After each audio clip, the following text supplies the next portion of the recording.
हाय बेचारी बहू। सरिता की शादी एक अच्छे परिवार में हुई है।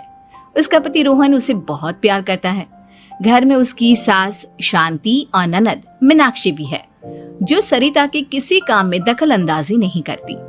लेकिन फिर भी सरिता को ऐसा लगता है कि दुनिया की सबसे ज्यादा बेचारी बहू वही है और सबसे ज्यादा अत्याचार उसी पर हो रहा है। माँ जी, ये लीजिए आपकी चाय। अरे बहू, तूने इतनी ज्यादा चीनी क्यों डाल दी चाय में? हाय हाय माँ जी, मैंने तो उतनी ही मीठी बनाई है जितनी मीठी आपको पसंद है। माँ जी, आपको तो मेरे हाथ की चाय अच्छी ही नहीं लगती। जब देखो कुछ न कुछ कमी निकाल ही देती हो। अरे बहू, तो एक बात के पीछे ही पड़ जाती है। मैंने ऐसा कब कहा कि तू रोज चाय खराब बनाती है? सरिता अपने कमरे में चली जाती है और फोन उठाकर अपनी माँ से बात करती है। हेलो माँ, कैसी हो आप? क्या कर रही हो? मैं तो ठीक हूँ, पर तू बता, तेरा मूड कैसा है? तेरी आवाज से लग रहा है कि कुछ तो हुआ है तेरे ससुराल में। अरे क्या बताऊँ माँ, यहाँ तो हर समय मेरे साथ बहुत बुरा व्यवहार होता है। मैंने अपनी सास के लिए इतनी अच्छी चाय बनाई, लेकिन मेरी सास चाय पीते ही मुझे 4 बातें सुना दी। बेटी, तू इतनी छोटी छोटी बातों पर ध्यान ही क्यों देती हो? तुम्हारी सास ने कुछ बोल भी दिया तो क्या हो गया, वो बड़ी है ना तुझसे। माँ ने इतना समझाया, लेकिन इस बात का सरिता पर कोई असर नहीं हुआ। अपनी बेचारी बहू की छवि वो बदलना ही नहीं चाहती।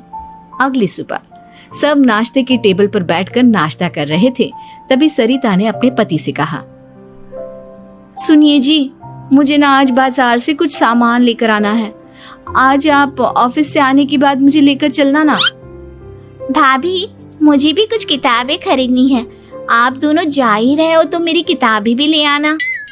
लो, अभी तो बात ही की है बाजार जाने की, तो एक फरमाइश आ गई। माँ जी, आप भी बता दो कुछ, और हाँ, मोहल्ले वालों से भी बोल दो अगर वो कुछ मंगवाना चाहते हो तो। बेचारी मीनाक्षी अपना सा मुंह लेकर रह गई। ये सब देखकर रोहन से चुप नहीं रह गया और वो गुस्से में बोला, सरिता, क्या हो गया है तुम्हें? मीनाक्षी ने तो सिर्फ किताबों के लिए बोला है। तुम्हें मीनाक्षी से इस तरह से बात नहीं करनी चाहिए।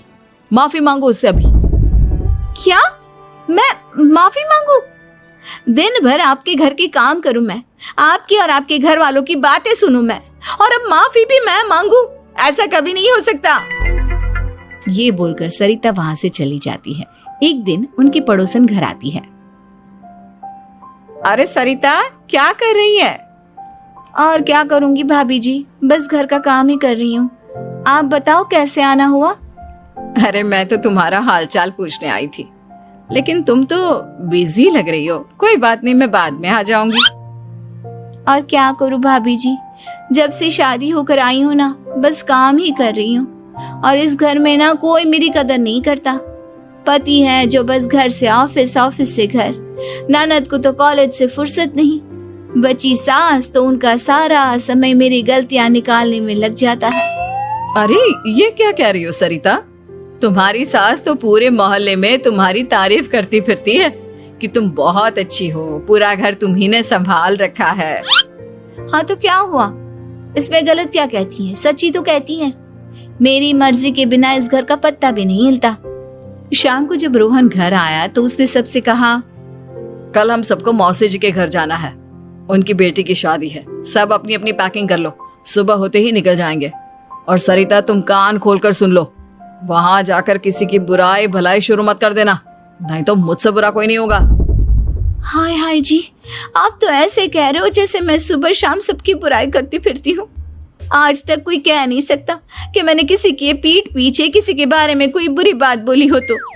अरे बस बहू, बात को और ज्यादा आगे मत बढ़ा। हमें सब पता है तो हमारे साथ क्या व्यवहार करती है।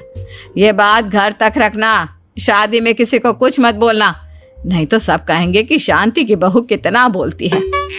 हाँ हाँ, सब कुछ तो मैं ही बोलती हूँ ना। आप लोग तो हर समय फूलों की बारिश करते रहते हो मेरे ऊपर। सारी गलती मेरी है जो मैं इस घर में आई। सबका कितना ध्यान रखती हूँ, लेकिन फिर भी मेरी तो आप लोगों की नजर में कोई कदर ही नहीं है। अगली सुबह सब लोग मौसी जी के घर पर चले जाते हैं। वहां पर शादी का माहौल होता है, सब जगह चहल पहल होती है, बहुत सारे मेहमान आए हैं। सरिता को वहां बहुत अच्छा लग रहा है। वो अपने मन में सोचती है, यहाँ कितना अच्छा लग रहा है, कितनी रौनक है। मैं यहाँ किसी से ज्यादा बात नहीं करूंगी। अगर मेरे मुंह से कुछ ऐसा वैसा निकल गया तो रोहन जी तो मुझसे गुस्सा हो जाएंगी। सरिता ये सब सोच ही रही थी कि वहां रोहन की कजिन साक्षी आ गई और सरिता से बोली, आप सरिता भाभी हो ना? जितना आपके बारे में सुना था, आप तो उससे भी ज्यादा सुंदर हो।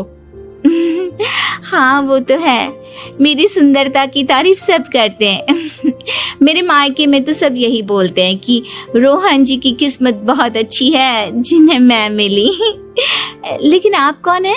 मैंने आपको पहचाना नहीं। मैं रोहन भैया की कजिन हूँ।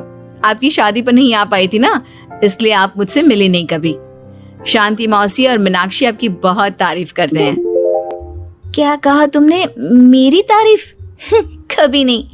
मेरे ससुराल वाले कभी मेरी तारीफ कर ही नहीं सकते। मैं इतनी अच्छी हूँ, मेहनती हूँ, लेकिन उन्हें तो मेरी कदर ही नहीं। सारा दिन घर का काम करती हूँ, फिर भी मेरी सास ना मुझे सुनाती रहती है, और पति भी मेरी सास की साइड लेते हैं। ना कभी बाहर ले जाते हैं, ना कहीं घुमाने। अगर घुमाने के लिए कभी बोल भी देना तो उनकी बहन बीच में आ जाती है। मैं कैसे रह रही हूँ उस घर में, ये मैं ही जानती हूँ। सरिता की ये बातें सुनकर साक्षी को बड़ी हैरानी हुई। अब वो हर किसी के सामने अपनी बढ़ाई और ससुराल वालों की बुराई करने लगी। रोहन और शांति को सरिता पर बहुत गुस्सा आया, लेकिन वो चुप रहे। अगले दिन जब वो अपने घर पर आए, सरिता, तुमने क्यों सबके सामने मेरी इज्जत का तमाशा बनाया? तुमसे बोला था ना कि चुप रहना। अजी ऐसा भी क्या कह दिया मैंने जो इतना भड़क रहे हो? तुम जहां जाती हो अपना रोना शुरू कर देती हो, कभी किसी दूसरे की बात ही नहीं सुनती, बस अपनी कहती रहती हो। तुमने सबके सामने हमारा तमाशा बनाकर रख दिया है। हे भगवान, मुझे अपने पास बुला ले। जिस घर में मेरी कदर ही नहीं, उस घर में मेरा क्या काम? अरे क्या करूंगी मैं यहाँ रहकर? जो भी आता है मुझे सुनाकर चला जाता है। मैं तो किसी से कुछ नहीं कहती। सीधी सादी बहू मिल गई है ना सबको, तो जो जी में आए वो करो। सरिता ने अपने आगे किसी को कुछ बोलने ही नहीं दिया, और उस दिन भी उसने सबके सामने खुद को बेचारी बना ही दिया। अगले दिन मीनाक्षी कॉलेज के लिए लेट हो रही थी, इसलिए वो हर काम जल्दी जल्दी कर रही थी। अपना नाश्ता लेने किचन में गई और पतीले में रखे गरम दूध को गिलास में डालने लगी। दूध का पतीला उसके हाथ से छूट गया और गरम गरम दूध उसके हाथ पर गिर गया।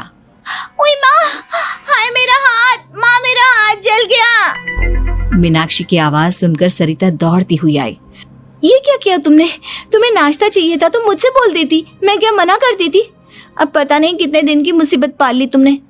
सरिता मीनाक्षी को उसके कमरे में ले गई और उसका बहुत ख्याल रखा। उसका इस तरह से ख्याल रखना शांति और रोहन को थोड़ा अजीब लगा। माँ, सरिता के दिमाग का भी कुछ पता नहीं। कल शादी में सबको इतना कुछ बोल कर आई है हमारे बारे में, और अब मीनाक्षी की कितनी अच्छी देखभाल कर रही है। ये ऐसा क्यों करती है? बेटा, तेरी बीवी की ना आदत हो गई है सबके सामने खुद को बेचारी दिखाने की, और आदत इतनी जल्दी नहीं बदलती। जब ये बोलना शुरू करती है तो रुकने का नाम ही नहीं लेती, इसलिए इसे पता ही नहीं चलता कि ये किसके सामने क्या बोली जा रही है। लेकिन दिल की बहुत अच्छी है। हमें भी अपना दिल बड़ा करके ये जैसी है इसे स्वीकार करना